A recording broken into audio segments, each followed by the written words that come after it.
പാലത്തായി കേസിൽ സർക്കാരിനെതിരെ സമസ്ത. ഹൈക്കോടതി വിധി സർക്കാരും പ്രോസിക്യൂഷനും ഇരന്നു വാങ്ങിയ തോൽവി. പ്രോസിക്യൂഷന്റെ അലംഭാവമാണ് ബിജെപി നേതാവിന് ജാമ്യം ലഭിക്കുവാൻ കാരണം. സമസ്ത വിമർശനം മുഖപത്രമായ സുപ്രഭാതത്തിന്റെ എഡിറ്റോറിയൽ.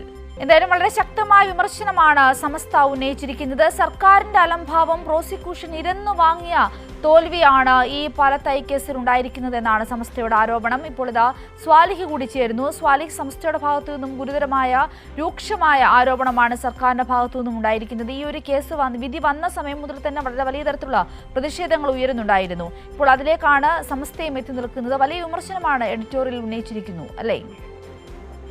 സമസ്തയുടെ മുഖപത്രമായ സുപ്രഭാതത്തിന്റെ എഡിറ്റോറിയലിലാണ് UDF സർക്കാരിനെതിരെ വലിയ വിമർശനം നടത്തുന്നത്. നേരത്തെ തന്നെ പാലത്തായി പീഡനക്കേസുമായി ബന്ധപ്പെട്ട രൂക്ഷമായ എഡിറ്റോറിയലുകൾ സുപ്രഭാതം പത്രത്തിൽ നേരത്തെയും ഉണ്ടായിട്ടുണ്ട്. ഇത് ഈ ഹൈക്കോടതി വിധി വന്നത് സർക്കാരും പ്രോസിക്യൂഷനും ഇരന്ന് വാങ്ങിയതാണ്. ആ കുടുംബത്തിന് നീതി ലഭിച്ചിട്ടില്ല, ഇരക്ക് നീതി ലഭിച്ചിട്ടില്ല എന്ന വിമർശനമാണ് സുപ്രഭാതം നടത്തുന്നത്.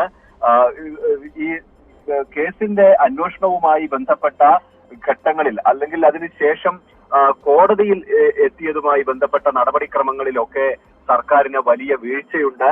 ഇത് മനഃപൂർവ്വമെന്ന് സംശയിക്കുകയാണ് സുപ്രഭാതം.